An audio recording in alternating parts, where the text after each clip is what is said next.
I am Vishal Prabhu Khanolkar. Let us talk about packaging. So packaging refers to protecting or enclosing goods or product for distribution across markets. Packaging as an industry also refers to creation of these distribution packages. So packaging has two parts.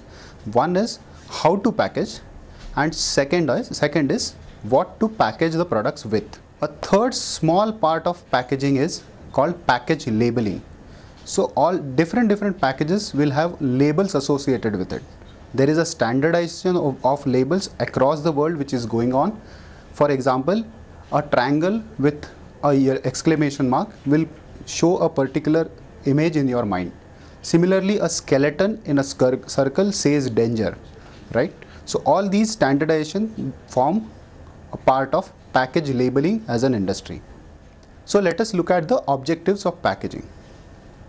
First objective of the packaging is physical protection. So you do not want the good or product enclosed in the packaging to be damaged. That is why you package. Whenever you are sending it across from place A to place B, there are chances that in the environment, in the transport, that the good may get damaged. To avoid that, we go for packaging. Second, barrier protection.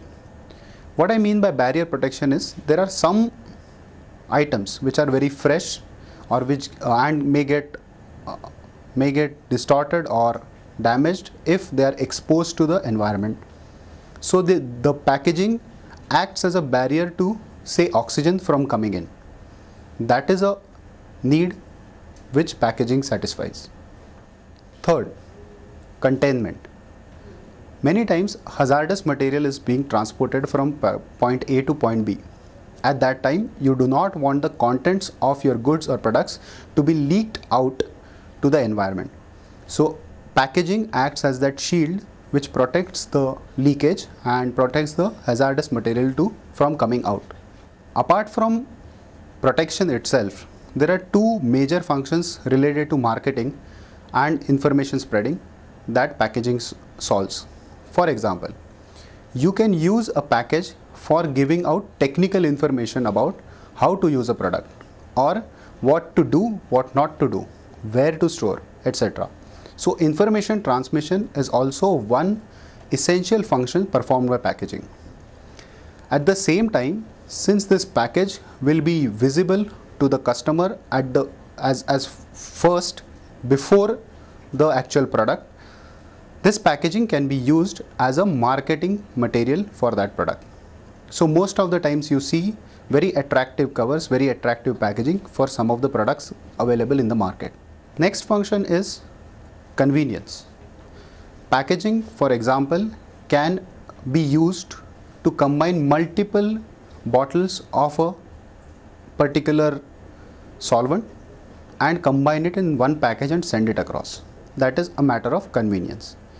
Seventh is, it is also used for portion marking. Portion marking. How do you use it for portion marking? So all of you must have gone through medicines bottles in which the cap itself works as a unit of measure.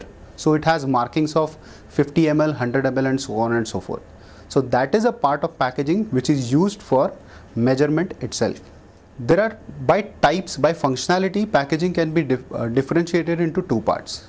One is transport packaging. We package so that it does not get hampered or get damaged during transport.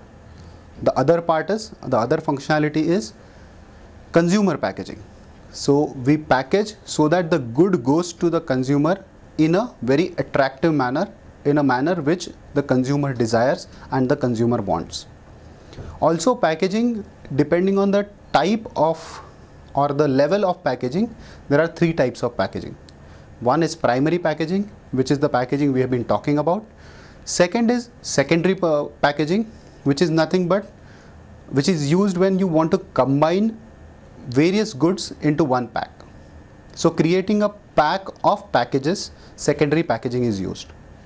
For tertiary packaging is used whenever you want to send these packs away over a transport mechanism.